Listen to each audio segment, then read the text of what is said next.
Welcome to the AI Hustle Podcast. I'm your host, Jamie McCauley. And I'm your host, Jaden Schaefer. Every week we cover the latest AI news, we cover interviews and AI tools that you can use to do AI side hustles online. We're super excited to have you on the podcast today. Today we're going to be talking about different AI tools that you can use. So kicking it over to Jamie, tell us the latest and greatest in AI tools. I think specifically we're talking about YouTube and kind of video side hustles.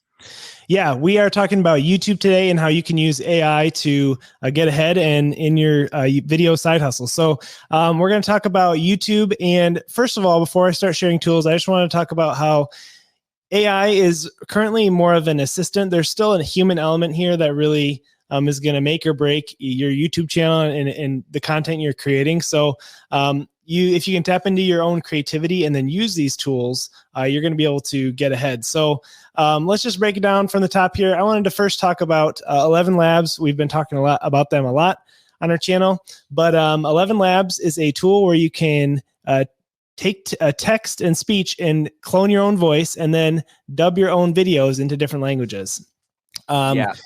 This is absolutely amazing. Mr. Beast, I just looked this morning, his Spanish YouTube channel, Mr. Beast in Espanol, currently has 24.7 million followers on it. So, the English language is a very small subset of the entire planet. So, and more and more people in other countries and that speak different languages are watching YouTube all the time. So, if you can tap into that audience, you can really take your channel to the next level. Yeah, and I mean, I think I've heard some interviews from Mr. Beast talking about this, and yeah, he said it's like a complete game changer, getting all the dubs done, like voice dubbing over in a bunch of different languages. And I think he spends like crazy money because, of course, he started I think all of this like over a year ago, so before a lot of these AI tools came out. And yeah, I think he's spending millions of dollars getting all of these dubbed because he has like voice actors for each like person. So like in Spanish, he's got like a specific voice actor that does all of his dubs, one that does all of Chris's dubs, one that does all of like, the whole team's voice dubbing or whatever. So really, really interesting. Obviously costs a lot of money. And I think this is really cool, this new tool you brought up, 11 Labs, because this really opens the doors for anyone to be able to do this. And yeah, you can essentially clone your voice and get it speaking different languages. That's amazing. I want to tell you about today's sponsor, which is AIbox. AIbox is my own personal software company I'm currently working on, and we have officially launched a crowdfunding campaign over on Republic. AIbox is essentially a no-code AI app builder and marketplace, so you can chain together any AI models, put in your own custom prompts, and automate your workflows. If you're interested in investing in AIbox, you can go to republic.com/AI-box. We're raising up to $1.2 million, but we're really, really excited where this goes and excited to help you automate your workflows and bring AI to the masses with AIbox. Yeah, because that's one thing about Mr. Beast. If you listen to his videos, it doesn't sound quite like him, where this actually would sound like your own voice. Which is absolutely crazy. And then it even will dub your mouth motions to look more like the language you're speaking. So that's just a huge tool, really powerful, especially if you're already creating content and can repurpose it. That's a game changer. So, and that brings me to my next program, which is TubeBuddy. TubeBuddy is a tool that's been around a long time. They originally started in helping with YouTube tags and SEO optimization. But they have some new AI tools out there within TubeBuddy. And one of them is a A/B thumbnail tester. So if you have started a YouTube channel and you're working on growing a YouTube channel, you know that getting people to click on your video is one of the hardest things to do. So optimizing your thumbnails using AI is really, really powerful. What do you think about that, Jaden? That's crazy. I've heard a bunch of YouTubers for the last, I don't know, I want to say like year talk about TubeBuddy because they've been rolling out a bunch of like interesting AI features at slowly. I think, yeah, it started with keywords and then maybe descriptions and titles. Have you ever tried it? Like, have you ever done an A/B test on a thumbnail before? I haven't done that. I have used ChatGPT to write more engaging titles though. And that's another tool that TubeBuddy is rolling out where you can optimize your title. Where I've just used ChatGPT because then I can also write SEO optimized description for my videos right in there as well. Nice. So that's Okay, that's another interesting thing I want to ask you about. When you do the SEO descriptions, like how long are those usually? So in YouTube, you have 5,000 characters that you can use for your description. The ones in ChatGPT are usually 2,000 characters. And I will go back and add my own, just specific things. Sometimes it leaves out details, but it really just helps you get that text in there.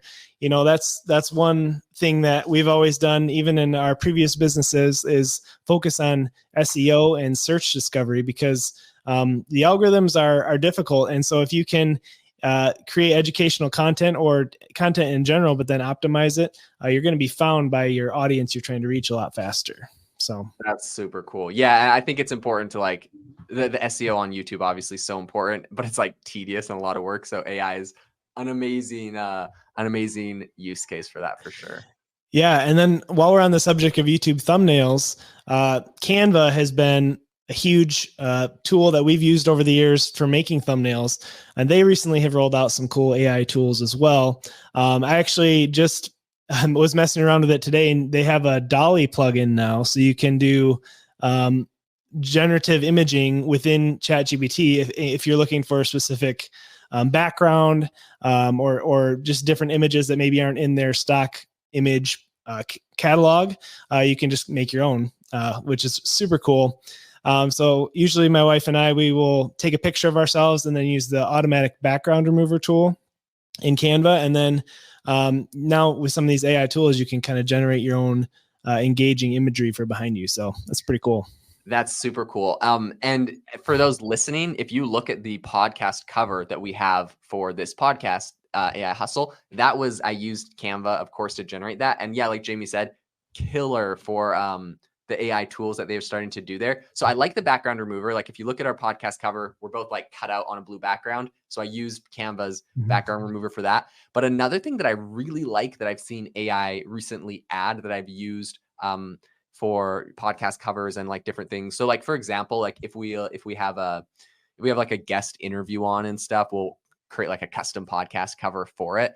And something that has happened a lot or a handful of times is like when I'm trying to get guests' profile picture to like put on there on the cover or whatever, sometimes it just like was a poorly taken photo on LinkedIn that will like chop the top of their head off or like the side of their arm off. And so like it just like doesn't look good on the cover. So what Canva has that I absolutely love is a generative fill option. So you can go to a photo and click generative AI fill, drag out from the edge, and like, so like if it cut the side of your arm off, you could just drag it out a bit and it will generate like the rest of your arm. Or like when it cuts the top of someone's head off, I use the AI generative fill like above them and it just like finishes the top of their head. So it just like makes the photo look like just how you need it. So that's something that I've absolutely loved with Canva and kind of their AI tools they're rolling out. I didn't realize they had a generative fill. That's awesome. I'll have to check that out for sure. Yeah. Cool. Well, so moving on, I have one more for kind of the SEO optimizing type tools you can use with AI.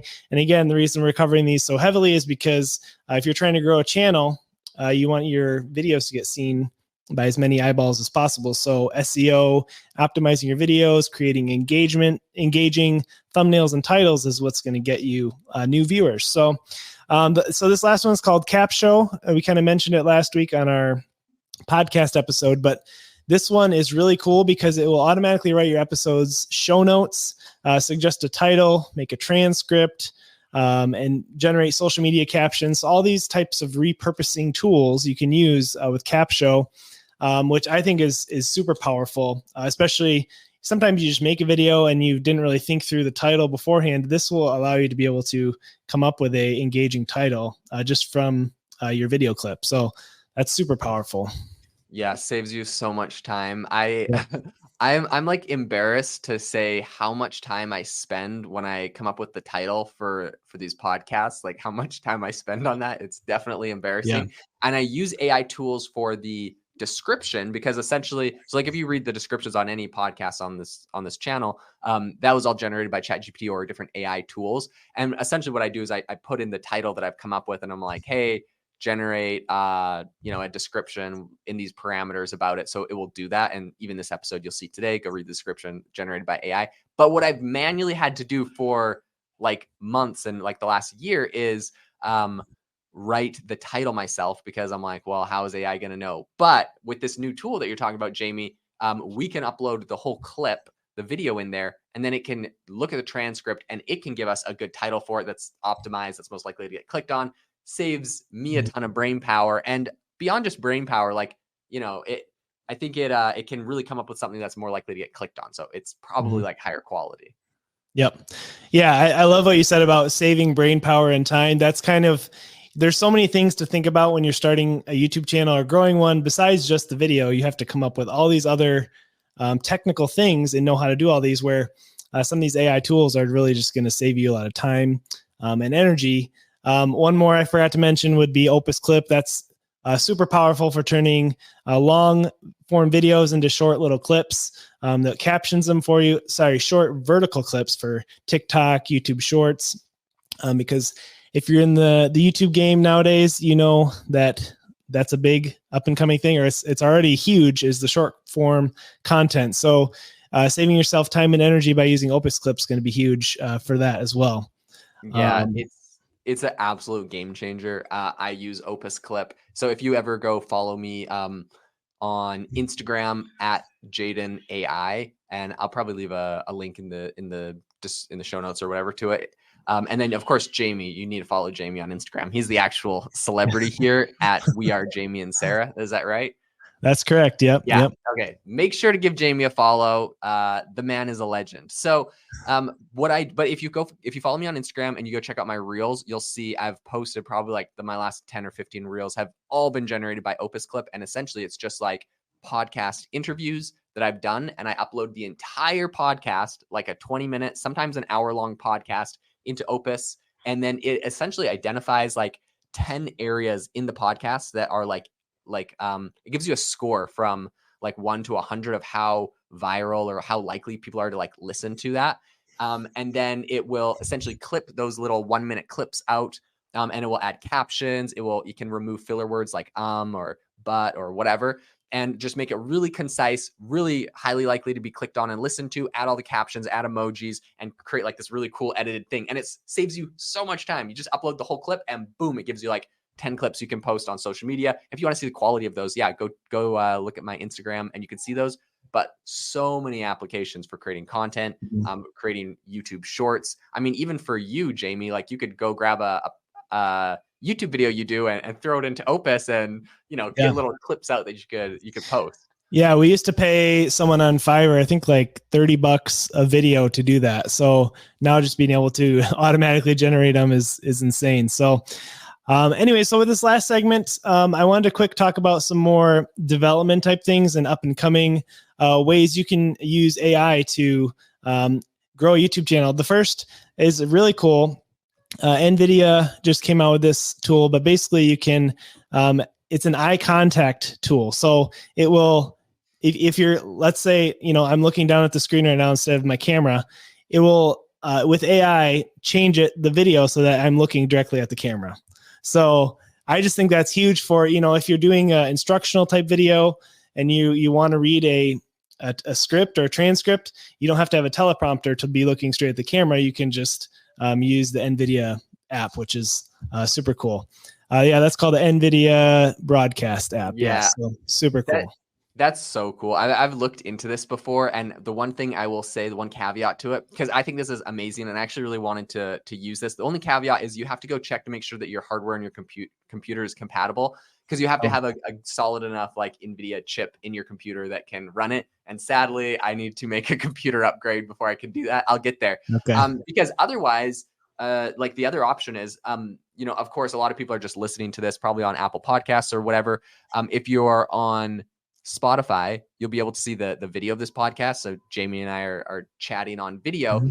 And the way that, like, when I'm talking, I'm looking directly at you or at the camera. The way I do this, I have to it's like a crazy setup. I have a tripod and it has a teleprompter on top of it. And it has a DSLR camera behind the teleprompter looking through a glass screen. Then I have an iPad below all of that reflecting up onto it the video, and then in order for my iPad to work, I have to have a software that turns my iPad into another monitor, and then I have to like invert the screen so the reflection looks correct. All of this technology just so that I can look directly at Jamie in the face when we're like doing a video, and then I pretty much have like this video in my teleprompter, so I'm just looking straight at the camera.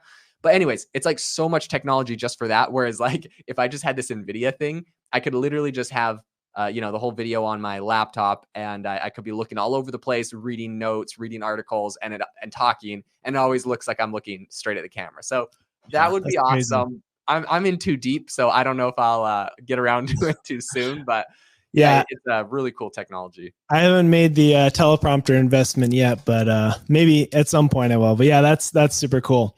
Last thing I want to talk about, because if you saw our news podcast, if you listen to that, we talked about some new technologies growing the generative video space with AI. I just found an amazing tool, and I think Jade and I sent it to you on Slack, but it is called, what's it called here? Sorry, it's down here. InVideo AI. So most of the AI software that's out there for video, generative video, it will basically make a 3-second clip out of what you describe, which is really cool. But in order to string together a whole video, you would need a lot of 3-second clips. And so a lot of this generative video type stuff I could see for a side hustle if you are, like, a lot of people are doing faceless YouTube channels now, which is a whole genre in itself. But basically, you would do like a compilation video or a, the backstory of Mr. Beast video. You would all use open source clips, string them together, and then have a narration over it. So you never have to actually show your face, but you're presenting information. This generative video program takes that to a whole new level. I basically typed in a prompt. It was 2 sentences. I said, create a 3-minute YouTube video explaining what happens to Amazon returns. And it took maybe about 5 minutes for it to make this video, but it made an entire video with audio, with captions, with B-roll, strung it together, and it's pretty good. I don't know if you got a chance to listen to that yet, Jaden, but it's awesome. Oh my gosh, it is so crazy what this technology can do today. And like you mentioned, Jamie, if you are interested in doing like a YouTube channel, I've talked to a number of people that do like those faceless YouTube channels, or some people call them cash cow channels, where essentially it's like talking about a topic. It's in some sort of niche. It's one area, and they're just creating like kind of evergreen content about that. No actual person is on there. It's just like a voiceover. Being able to do this with AI is a game changer. Like, I know a guy that makes over $10,000 from faceless like YouTube channels. He's got like 6 or 7 of them. And every month he just like makes money from these faceless YouTube channels. It's so crazy. So technology like that, I think, scales it, because before he had to make a lot of investments into video editing, into the script writing, into the content. Was pretty much all of his money was kind of going into that. And I think he was making like he had multiple $10,000 channels that he was running or whatever. Sometimes he'd buy like channels that were kind of built and like run them that way. But anyways, this completely eliminates that entire expense, which was most of his expenses. So crazy. Yeah, and what's cool about this one is that a lot of the AI generative video ones are cool, but it's definitely an AI image, so it's not real. Where this specific app will actually pull B-roll from like story blocks or Getty images, so they're actual real images, stock video and images that it's pulling to put together the video. I just feel like that's going to be more engaging and more useful. And then I think with the paid plan, you can remove the watermarks. So the video I generated, it was just the free version, and it had all the story blocks, watermarks and stuff on it. Where this one, if you do the paid, it will just remove that. So I was super impressed. I mean, that got my wheels rolling. I'm like, I think I might start a YouTube faceless YouTube channel. That's awesome. Well, when you get it launched, make sure to come tell us about it here so we can go. I'll go check it out. We can see the tool, see it in action, and keep us up to date on how that goes. Listen, everyone, thank you so much for tuning in to the AI Hustle podcast today. Really appreciate all these incredible tools that Jamie has brought to the table today to explain to us. I hope you found some that you're going to be able to start implementing into your own AI side hustles, because I think these things are super powerful. Yep. And make sure to give us a rating on either Apple or Spotify, wherever you're watching from. That really helps our podcast out a lot. We'll see you guys next time. Have a good one.